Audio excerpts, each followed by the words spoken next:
subhanahu wa ta'ala or Islam is dealing with the woman. They are respected, and there is no religion or system or any organization or culture that respect women more than the way Islam is respecting them. The karama that Allah subhanahu wa ta'ala give them is beyond any imagination. So the one who saved them from tragedy is Islam. Yeah, read the first part of the book written by Dr. Ismail Muqaddam Audat al-Hijab. He talks about the history, very important discussion about the history of women, who they were before. Every woman should read this. Whether she is Muslima or Kafira, she has to read this to understand her origin and the way people used to consider her, and then make a comparison. Be honest to yourself and compare this picture with the picture of Islam after it comes, and see the way women are treated by others. They're toys, they were slaves, they were trash, they were the weakest element in the society. In some places, a woman, if the husband dies, she has to follow him in the grave. She agrees or she doesn't, she must go. In some part of the Arabian Peninsula, if a person has a woman and she gives birth of a baby girl, this baby girl will be, between two options. Allah subhanahu wa ta'ala says, أَيُمْسِكُهُ عَلَى هُونٍ أَمْ يَدُسُّهُ فِي التَّرَابِ. He will be thinking of one of the two things in. Either to take her and put her in the hole that he dug, أَمْ يَدُسُّهُ فِي التَّرَابِ, or to take her, either to take her and keep her with him in a state of disrespect and humiliation. So it's like a curse according to those people to have a woman in your house as a daughter. What kind of attitude is this? Or in some circumstances they would take her alive and put her underground. I read in the same book, I read long ago, and then he was the one who gave me the source. That there was a people, I forgot which nation was that, but one of the nations that lost their aql. They were having a meeting, and the agenda was a woman. Who is she? Is she human being or shaitan? If they say jinn, it looks somehow nice because they are good jinns, but the question is she woman or shaitan? This one is saying, no, we don't agree. She is human being. The other one is saying, no, she can't be human being. It's shaitan. The other one said, no, I don't agree with you and I reject what he says, but she's between. She's human being who works with shaitan. And at the end of the day, that was the conclusion. That they all agree, the community that is agreeing that women are human being, which are halfly human being, half shaitan. They are working with shaitan. Therefore, they should be disrespected wherever they are. You have in some part of the world up to today, a woman is the one who is supposed to pay the dowry. So those who cannot marry, fly to that place. You marry and they pay you as well at the same time. Islam comes and say no. Wallahi, it is very beautiful even to see the way Islam is dealing with this issue. Allah subhanahu wa ta'ala says, وَإِذَا الْمَوْءُودَةُ سُئِلَتْ بِأَيِّ ذَنْبٍ قُتِلَتْ. Yani those sisters that were killed for no reason, just because they are female, Allah subhanahu wa ta'ala said the case is not closed yet.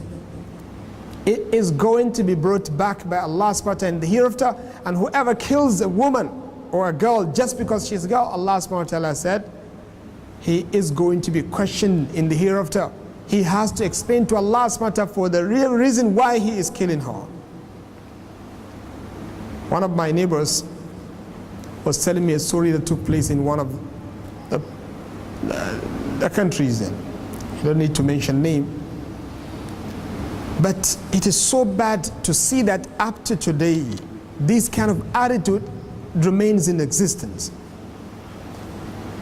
This is not a story, according to what he says, it's something that took place in a person, I guess I said the story here or there, a person who hates sisters.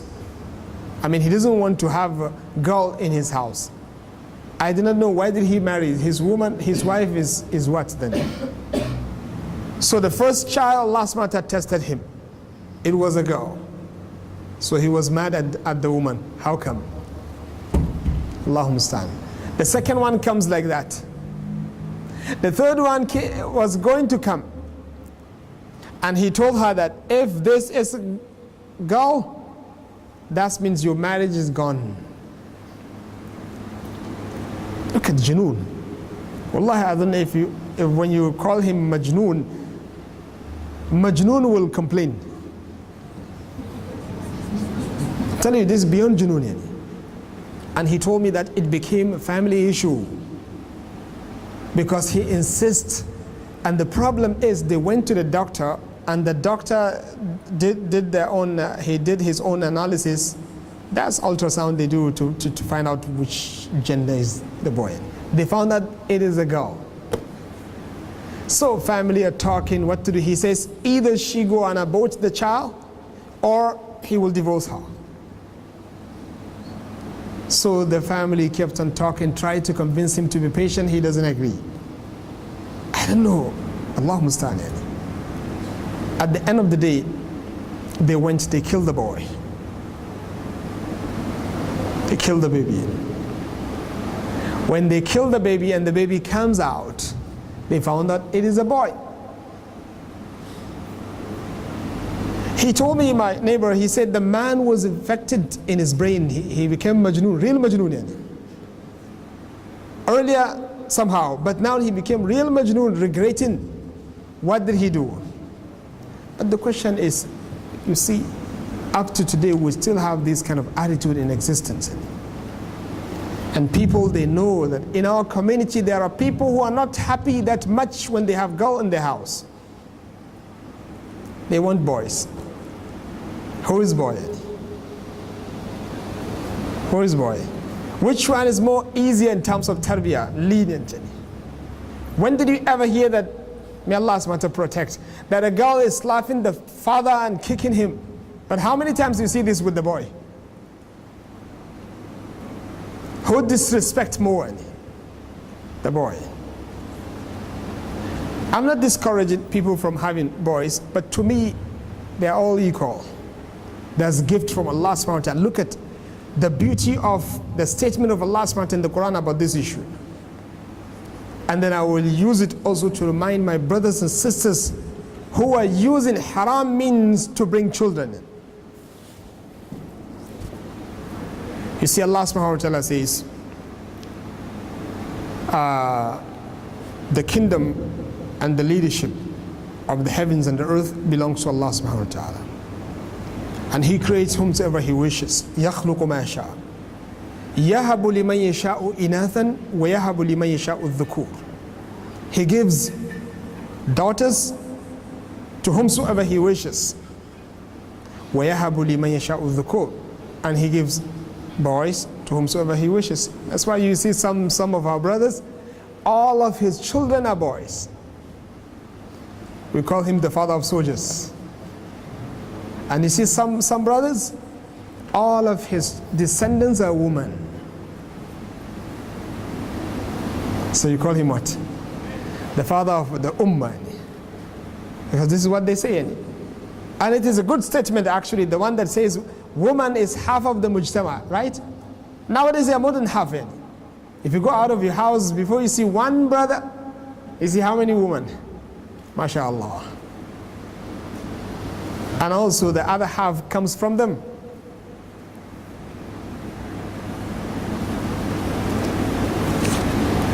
So he says, يَهَبُ لِمَنْ يَشَاءُ إِنَاثًا وَيَهَبُ لِمَنْ يَشَاءُ الذُّكُورِ أَوْ يَزَوِّجُهُمْ ذُكْرَانًا وَإِنَاثًا. Some Allah subhanahu wa ta'ala will combine both for them. He has daughters and He has sons. But look at the word, He says Yahabu is a gift from Allah subhanahu wa ta'ala. وَيَجْعَلُ مَنْ يَشَاءُ عَقِيمًا. And Allah is the one who is making whomsoever He wishes a barren person, someone who cannot produce children. So Allah subhanahu wa ta'ala is the one who's making people this. He knows exactly what He's doing. So some people, Allah subhanahu wa ta'ala did not give them anything. So you have in this life, some they don't have anything, some they are trying to reduce. They are angry with what Allah subhanahu wa ta'ala gave them. A brother married, but the plan is not to have children until after 4 years. So what are they going to do? Staying there looking at each other like statue.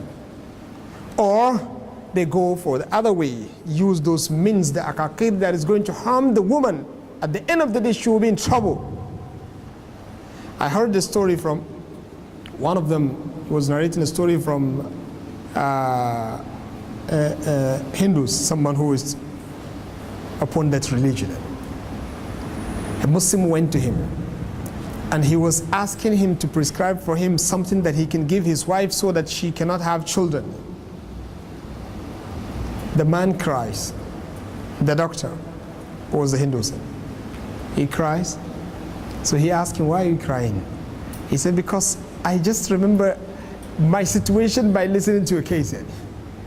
He said, exactly this is what happened to me. I also went to a doctor and I told him the same thing. I have only 4 children and I don't want any more.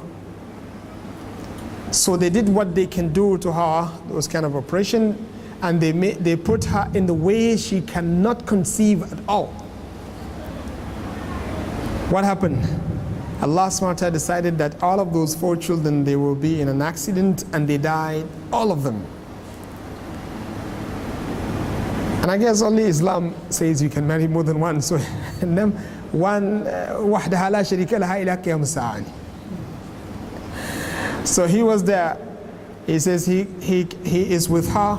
She cannot give birth to a child, and those who are dead. You don't know why Allah subhanahu wa ta'ala, and for you, you have to know that every person that visits your family, I mentioned it, visit, because he will go. In your house, he will not stay that long. He will just be with you to the age of maturity and then leave you and go and find his own business. That's your children. And not only this, I'm telling you, whoever visits your house of your children, he will come along with him with his rizq. Don't worry. And this is the beauty of the book of Allah subhanahu wa ta'ala when He addresses both. Allah subhanahu wa ta'ala in Surah Al-An'am, He talks about the people who are killing their children.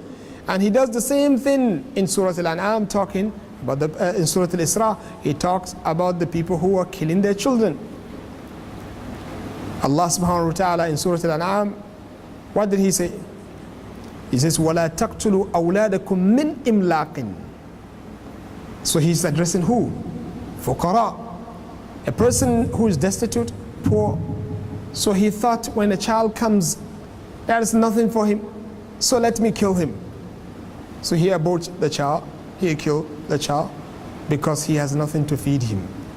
Allah subhanahu wa ta'ala says, لا تقتلوا أولادكم من إملاق نحن نرزقكم وإياهم. Look, He says, we are the one who providing sustenance for you. He started with them first because the faqr is in them. So He says, نحن نرزقكم وإياهم.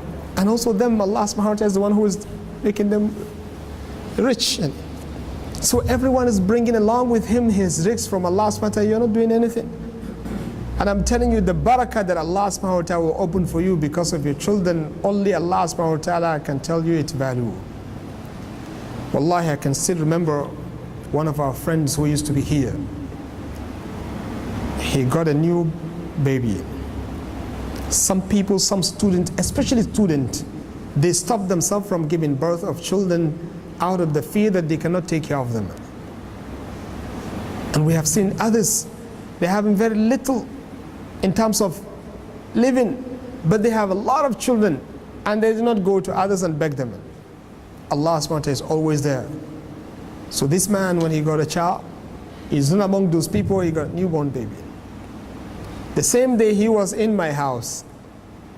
You understand? So he received a call.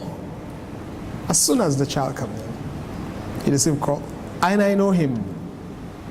When he was there, he was just like us. normal person, someone who is looking for earning, just like every one of us. They call him from the country and they ask him, please, we're looking for a trustworthy person to be the person who will be the managing director of a hospital. And we couldn't find anyone except you. Please accept this offer. The people came to Malaysia, he asked us, what do you think? We said, go, as-salamu alaykum. Wallahi, I'm telling you, I went to him. They succeeded in that mission. And he became, mashallah, has lived with Allah subhanahu wa ta'ala. And now he has a big school. He's the person that I told Jawad to contact for the school. He has a very big school that succeeded. Allah subhanahu wa ta'ala gave him a big da'i. It opens the way of da'wah. And also he was competing. The missionaries there, they lost a lot because of him. Look, child come and Allah subhanahu wa ta'ala extend the rizq, make it more. You don't know what this person is bringing along with him from Allah subhanahu wa ta'ala. And that's why Allah subhanahu wa ta'ala says, أَنْكِحُ الْأَيَامَ مِنْكُمْ وَالصَّالِحِينَ مِنْ عِبَادِكُمْ وَإِمَائِكُمْ إِنْ يَكُونُوا فُقَرَاءَ يُغْنِهِمُ اللَّهُ مِنْ فَضْلِهِ. The one who has nothing to support his marriage, you as a father, you have to spend and support his marriage. Marry him. Let him marry. Pay the expenses. وَالصَّالِحِينَ مِنْ عِبَادِكُمْ وَإِمَائِكُمْ إِنْ يَكُونُوا فَقَرَاءَ يُغْنِهِمُ اللَّهُ مِنْ فَضْلِهِ. If they're poor and destitute, Allah subhanahu wa ta'ala is going to handle the situation. Because the woman that is going to join your family, she is also having her own rizq from Allah subhanahu wa ta'ala. And since she's tight in your house, like slave, the Prophet sallallahu alaihi wasallam called them, she's there, miskina, in the house. She goes nowhere unless if you permit her to go. So the risk that Allah subhanahu wa ta'ala prescribed for her, which will come on the daily basis, how is it going to reach her? Through you. So that's why you used to get in a day 50 ringgit. Don't be surprised if Allah subhanahu wa ta'ala make it 150 ringgit in a day. You don't know why. But because there is somebody in your house who is also supposed to get something in. But Allah subhanahu wa ta'ala is giving him also. So I just want the woman to look at this beauty that exists in Islam. Allah subhanahu wa ta'ala says the issue is not even closed. Allah subhanahu wa ta'ala is going to reopen it in the hereafter. And look at this hadith. The Prophet sallallahu alaihi wasallam said, if you have 2 daughters, if Allah subhanahu wa ta'ala bless you with 2 daughters, and you take care of them, you educate them, give them good education, كُنَّ لَهُ سِتْرًا مِنَ النَّارِ. Allahu Akbar. They're going to be your protection against hell. Wallahi, I'm telling you, the first time I read this hadith, I start to look at my 2 daughters differently.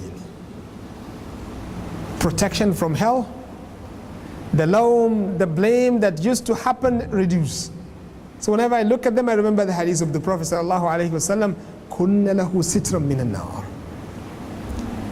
He did not say this when it comes to the boys, but he says when you have a girl, daughter, and you respect her, and you take care of her, you give her good education, she will become protection for you against hellfire. So I want sisters to understand this, because nowadays criticism against Islam in this issue is coming normally from the sisters, waliyadu billah, with the support of some brothers. A sister should fear Allah subhanahu wa ta'ala and look behind and see what Islam does for her. At least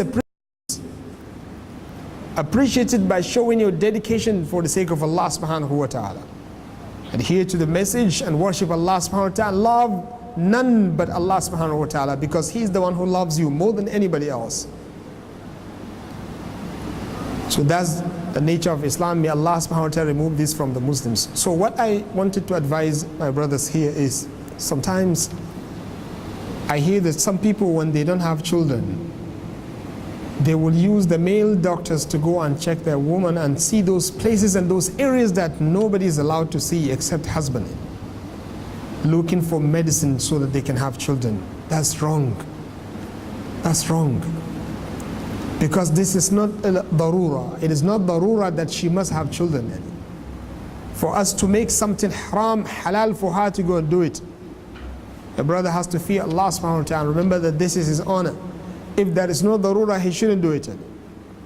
Allah subhanahu wa ta'ala says, يخلق ما يشاء يهب لمن يشاء إناثا ويهب لمن يشاء الذكور أو يزوجهم ذكرانا وإناثا ويجعل من يشاء عقيما. Allah is the one who is making the decision in that way. So therefore, it is my personal advice to my brothers and sisters, when you are in this situation, the best solution is to go back to Allah subhanahu wa ta'ala. There is nothing called impossible with Allah subhanahu wa ta'ala. Wallahi, at any age, Allah subhanahu wa ta'ala can open the situation, you can have children. You don't know. So be patient, it is a test. It is a test from Allah subhanahu wa ta'ala. Accept it as a test and be patient and seek the reward of that from Allah subhanahu wa ta'ala. Look for the halal means. There are a lot of halal means, look for them. There is one halal means mentioned by one of the scholars, but sisters should close their ears. You shouldn't listen. يقال أن هارون الرشيد was with Abu Yusuf or Muhammad ibn Hassan al-Shaybani, one of the students of Abu Hanifa. He said, how come? Until now I did not have any child. He said, this is Abu Yusuf said, not me. He says to him, he said, marry another one. Marry another one? I said, yeah, marry another one. I'm looking for a solution in this one and you bring in another one. He said, just marry her. He married. The second one have a child. And the first one also has a child. Oh, he brought him back again. He said, come. We need explanation here. What happened? Normally medicine, you give it to somebody, you go and take it. It works inside him, not from outside, indirectly. Take picture and send signals. He says, what is the explanation? He says, no, I just understood this from the story of Ibrahim alayhi salam. His wife did not give a child. When the second one came, she has a child, and the first one also has a child. So I didn't know whether it will work or not, but I just told you try. So don't say this again, just leave it with Abu Yusuf. And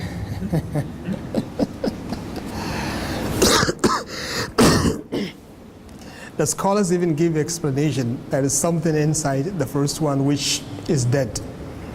Because of the strong jealousy, it wakes up and Allah subhanahu wa ta'ala make it functioning, it comes back again. So it gives her the ability to produce children also. May Allah subhanahu wa ta'ala make it easy.